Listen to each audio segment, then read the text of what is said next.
A millionaire lost everything and decided to test if honesty still existed. He left his safe wide open and pretended to sleep. But what the janitor's little daughter did that night changed his life forever. Andres Villarreal had once been the kind of man whose name alone could shake boardrooms and move markets.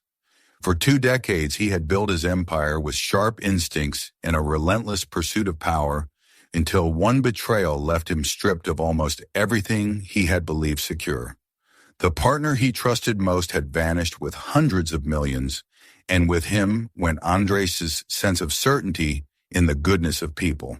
In the months that followed, he watched his circle of so-called friends disappear.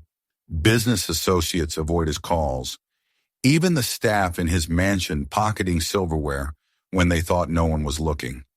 He felt as if the entire world had been built on lies, and he was a fool who had only now opened his eyes. Now, late on a cold night, he sat in his corner office at the top of the glass tower that still bore his company's name, though the name meant far less than it once had. The building was quiet, the halls empty save for a few guards and the night cleaning crew. Andres leaned back on the leather couch against the wall, staring at the safe he had deliberately left ajar. Inside were neat stacks of $100 bills, perhaps 100,000 in all, and 3 heavy bars of gold. It was all he had kept back in cash after the collapse, a pitiful sum compared to the billions he had commanded. But to anyone who came across it, the money represented temptation. Andres folded his hands over his chest and closed his eyes, pretending to sleep. He intended to lie there motionless for as long as it took. If the world had truly lost every last fragment of honesty, he would see it tonight. He would prove it to himself one final time. He slowed his breathing, made his chest rise and fall as though he were in deep slumber, and waited. Time passed. The ticking of the wall clock seemed louder in the silence, until he finally heard the faint squeak of wheels on the tile floor outside. A cleaning cart, the sound of a key in the door, the gentle click as it opened, and then footsteps entering the office. He did not move. "Mama," whispered a small voice. "He is sleeping." It was a child's voice, curious and light. "Sophia, hush," came the tired reply of a woman. "We have work to do." Andres recognized her. Estela Morales, the cleaner who had been employed in the building for several years. He had never paid her much attention. She was just another invisible figure in the background of his once grand empire. But tonight she was at the center of his test. The child's footsteps padded across the carpet. "Mama, look," she said suddenly, her tone filled with wonder. "The box is open. There is money." Andres's heart thudded hard against his ribs. This was the moment. The woman's voice cut sharply through the stillness. "Sophia, stay away from that. It is not ours." "But Mama, what if someone steals it?" the girl asked. "Shouldn't we put it back?" Estela hesitated, and Andres could almost hear the gears turning in her mind. At last she answered, "Yes, we will tidy it, then close it. Help me." Andres strained to keep his breathing even as he listened. The shuffle of bills being stacked more neatly, the scrape of metal as the gold bars were set carefully in order. Neither woman nor child took anything. They were putting it back, restoring what he had left in deliberate disorder. Then came a sound he did not expect, the faint clink of coins being poured from a small container. "This is my piggy bank," the child said softly. "I will leave it for him. If he has so little, he will not be sad." For a moment Andres thought he had misheard, but then he felt rather than saw the small weight placed gently on the table near his couch. The footsteps resumed, the quiet hum of a vacuum, the swish of a rag across polished wood. Half an hour later, the sounds faded. The door clicked shut. Silence returned. Slowly, Andres opened his eyes. The office was dim, lit only by the glow of the desk lamp. On the table stood a ceramic piggy bank painted pink, its ears chipped, but its face smiling cheerfully. Next to it lay a note, written in crooked, uneven letters with crayons.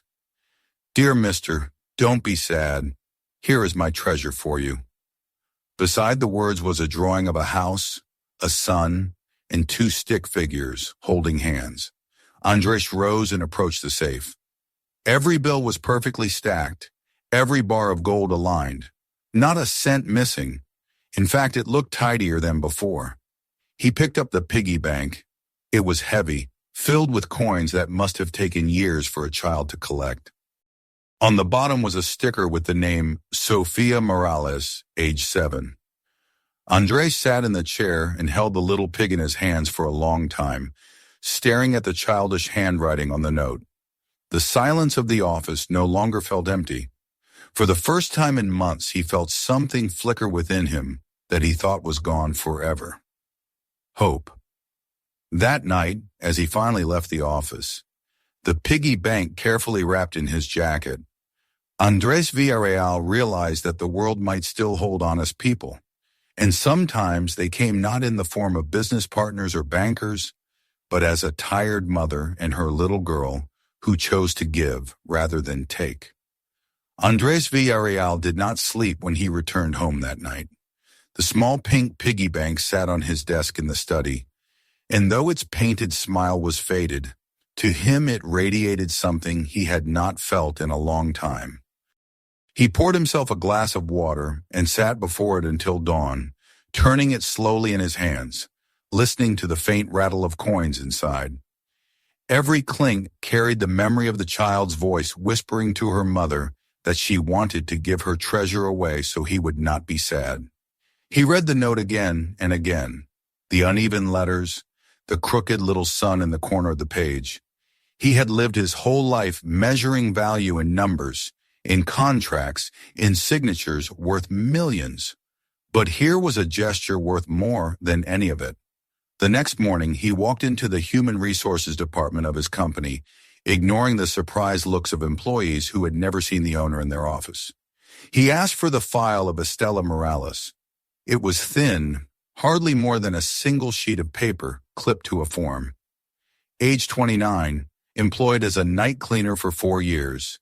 Single mother of 1 child, Sofia Morales, 7 years old.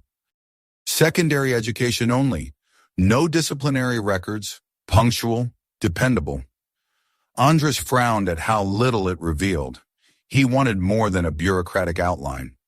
Later that day, he requested a private background report, something his connections could easily produce.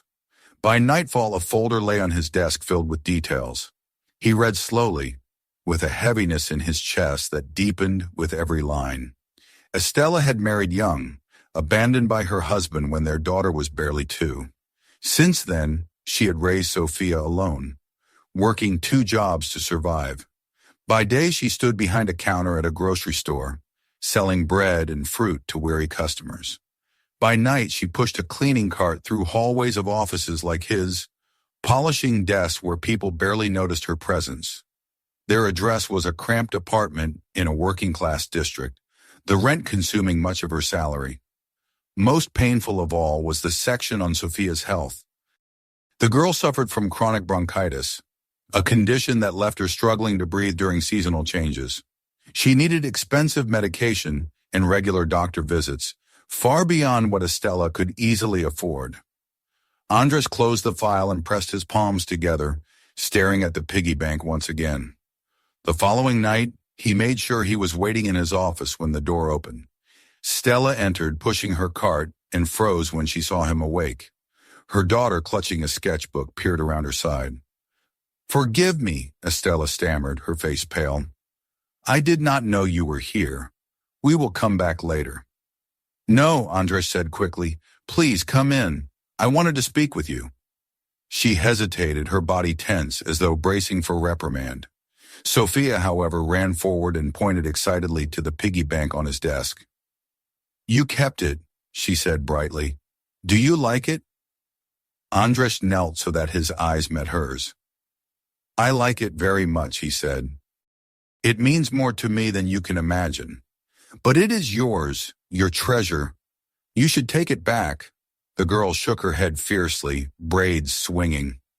"No, My grandmother told me piggy banks must be given to good people when they are sad. Now it is yours." Estella flushed with embarrassment. "Please forgive her," she whispered. "She is only a child." Andres smiled faintly. "Sometimes children see the truth better than adults." He gestured for them both to sit. "I want to thank you," he began. "Last night you could have taken everything. No one would have known.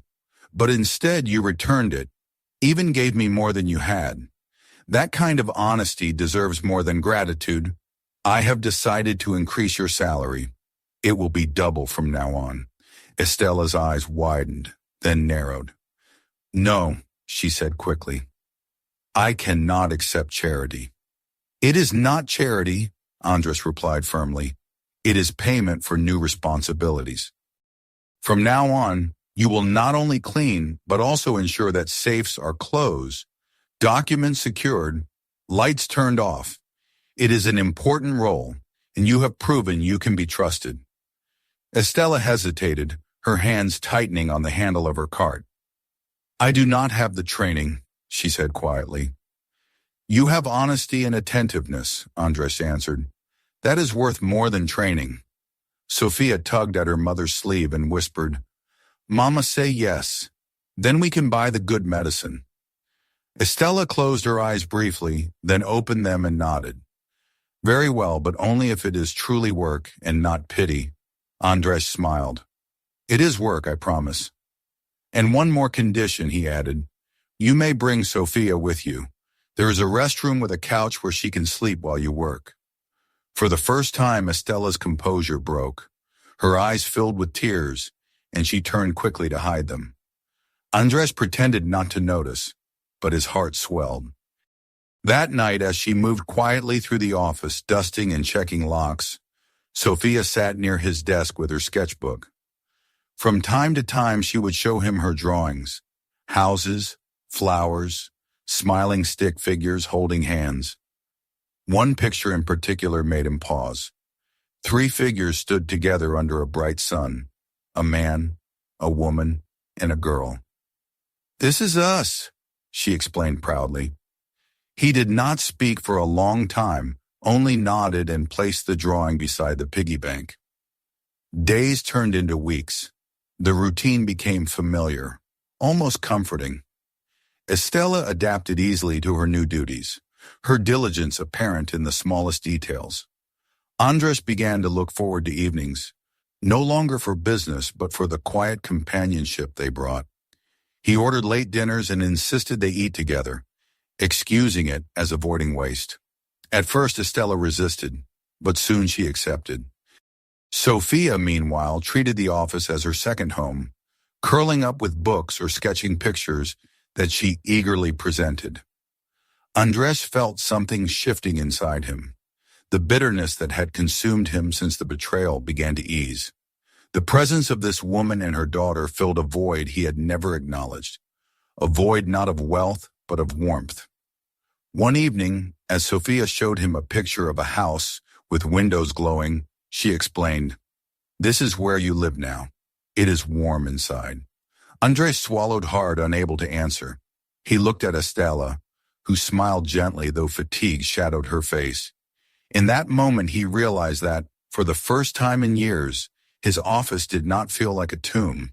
It felt like the beginning of a home. The weeks of quiet comfort had lulled Andres into believing the storm of his life had finally passed, but the past rarely disappears so easily. It was nearly midnight when the elevator doors opened on the empty floor of the office tower, and a harsh male voice echoed down the corridor. Estella froze as she was checking the locks on a side office. Sophia, curled up on the couch in the restroom, stirred at the sound. A tall figure appeared, his shirt wrinkled, his jaw unshaven, his eyes burning with something halfway between anger and greed. Ricardo Morales had returned. "I want to see my daughter," he barked, his voice carrying through the hall. Estella stiffened, stepping quickly to block the doorway of the restroom.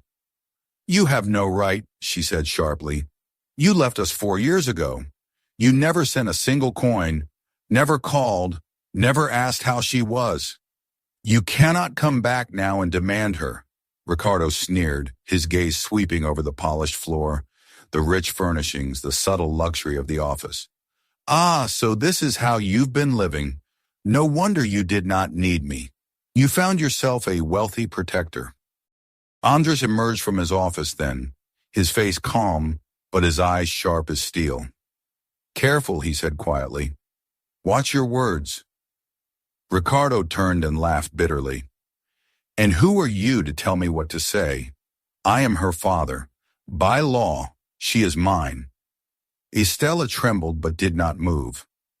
You lost that right when you abandoned her. Ricardo leaned close, his voice dropping to a hiss.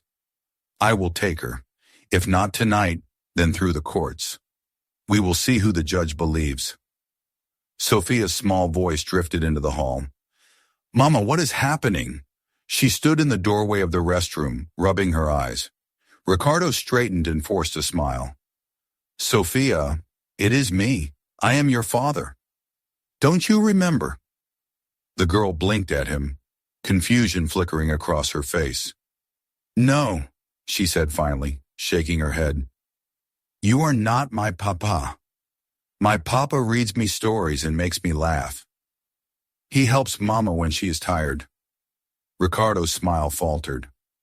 I am your real father. Andres stepped forward then, placing a hand gently on the girl's shoulder. She pressed herself closer to him. Within a week, the summons came. Ricardo had filed a petition for custody, demanding that Sophia be placed under joint care. The courtroom was crowded the day of the first hearing. Ricardo sat with a sharp-eyed young attorney, smirking as if victory were already his. Estella sat stiffly beside Andres, her hands clasped in her lap, her face pale but determined. When she was called to testify, Ricardo's lawyer pounced. Your salary increased fivefold in a matter of months, he said with a mocking smile. How do you explain that? I was given additional duties, Estella replied steadily. Duties, he scoffed. You still clean floors, do you not? Estella's voice did not shake. I secure documents, lock safes, ensure that the building is closed properly. That is not charity, that is trust. The lawyer rolled his eyes but could not rattle her. When Andres took the stand, the lawyer tried again. You suffered devastating losses, did you not? You lost nearly your entire fortune. Yes, Andres answered evenly. And in such despair, is it not possible you latched onto this woman and her child to fill the void? No, Andres said firmly. I helped them because they deserve it, because they reminded me that honesty still exists. The lawyer sneered. You are not her husband. You are not her father. Andres leaned forward. Fatherhood is not proven by blood. It is proven by care. The turning point came when Sophia was brought forward. Small in her simple dress, she stood bravely before the judge. Do you know this man? The judge asked, pointing to Ricardo. Sophia shook her head. No, he shouts at my mama. He makes me afraid. And do you wish to live with him? No, she said firmly, her voice clear. I want to live with Mama, and with Andres. He is my papa. He buys me medicine when my chest hurts. He tells me stories. He listens to me. That is what papas do. The courtroom fell silent. No lawyer could dismantle the quiet truth of a child's heart. Ricardo's face drained of color. He shifted in his seat, opened his mouth to speak, then closed it. Finally he stood, shoulders slumping. Your Honor, he said hoarsely, I withdraw my claim. The judge raised his eyebrows. Are you certain? Ricardo nodded. I see now she already has what I never gave her. The gavel struck, and the case was dismissed. Estella collapsed into tears of relief, and Sophia ran to Andres, clutching his hand. You are my papa, she whispered fiercely. And in that moment, Andres knew the words were not just a child's wish. They were the truth. The months after the court case seemed to pass in a different light, as though the world itself had shifted its weight. For Estella, the fear that had pressed on her chest every day lifted like a fog finally burned away by the sun. For Sophia, the courtroom had been proof that the love she felt was real and recognized. And for Andres, it marked the moment he stopped being an observer in their lives and accepted that he belonged within their circle, not as a benefactor, but as family. It happened quietly at first, in the way their routines merged. Dinner together became normal instead of exceptional. Sophia's drawings of 3 stick figures holding hands remained pinned to his office wall and began to feel less like a child's fantasy and more like prophecy fulfilled. Andres found himself waiting for the sound of Estella's footsteps in the hall, for Sophia's voice chattering about the day's discoveries. The bitterness that had defined him since the betrayal of his partner seemed like another lifetime, a bad dream that no longer had power over him. One evening, months later, as they finished a late meal in the office, Andres pushed his plate aside and looked directly at Estella. She was tidying Sophia's books, her face tired but her movements gentle, and in that simple gesture he saw more grace than he had ever seen in ballrooms or boardrooms. "I never thought I could say this again," he began, "but I cannot remain silent." Estella looked up, startled. He reached for her hand. "You and Sophia gave me back something I had lost: trust, hope, life. I love you. I love both of you. I want us to be a family in truth, not only in feeling." Tears welled in Estella's eyes. "I am only a woman who cleans offices," she whispered. "You deserve someone greater." Andres shook his head. "You are the greatest person I have ever known, the only one who saw me when everyone else saw only my wealth." She bowed her head, then whispered back, "I love you too." Their wedding was small, almost modest, but to Andres it felt larger than any gala he had ever hosted. Sophia stood between them in a soft white dress, her braids adorned with tiny flowers. When they exchanged vows, she clutched both their hands. Afterwards, she looked up at Andres with wide eyes. "Does this mean you are really my father now?" Andres knelt and smiled. "If you want me to be." Sophia nodded fiercely. "Then I am Sofia Villarreal." That same day, he signed the adoption papers, making legal what had already been true in every other way. 2 years later, their family grew again, when Estella gave birth to a boy they named Pedro. The house, once a hollow mansion filled with silence, became alive with the cries and laughter of children. Pedro's mischievous giggles mixed with Sophia's calm guidance as she grew into the role of older sister. Estella continued her studies, encouraged by Andres, and eventually joined him in the company not only as his wife but as a trusted partner. Her instinct for people was sharp, and soon she became an essential presence in negotiations. Employees respected her deeply, seeing in her someone who had once stood among them but now led with fairness and dignity. Under their joint leadership, the company thrived, not only in profits but in reputation. Years slipped by. Sophia, inspired by the doctors who had cared for her through years of illness, decided to study medicine. Her once fragile lungs grew stronger with proper treatment, and she carried with her the determination to give back. Pedro, energetic and curious, filled their home with noise and light. The pink piggy bank still stood on Andres's desk, its surface chipped and worn, but its weight unchanged. Each time he held it, he remembered the night that had changed everything, the night a little girl had chosen to give rather than take. 10 years after that night, Andres sat once again in his office. The city glittered through the glass windows, but his gaze was fixed on the piggy bank in his hands. Estella entered quietly, placing a hand on his shoulder. "What are you thinking about?" she asked softly. Andres smiled faintly. "About how close I came to losing everything that mattered. If you had taken the money, if Sophia had not left this behind, I would have abandoned hope forever. Instead, I found you. I found her. I found a family." Estella leaned her head against his, her voice gentle. "We did not just find you, Andres. We found each other."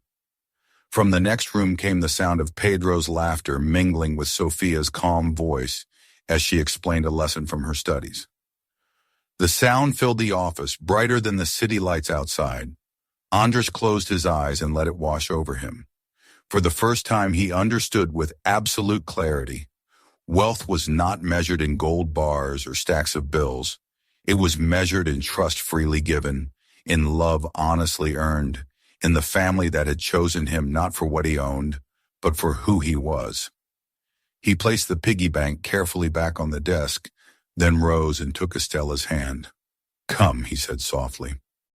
"Let us join them." They walked together into the warmth of their home, where Sophia looked up with a smile and Pedro raced forward with eager arms.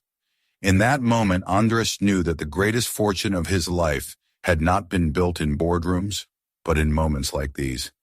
He had once tested the world for honesty and thought he would discover its absence. Instead, he had discovered his true inheritance. A family bound not by blood alone, but by love. A legacy that would endure long after every contract and fortune had faded. And as laughter filled the house, Andres realized with certainty that he was now the richest man alive. Subscribe for more powerful stories and tell us in the comments where in the world you're watching from.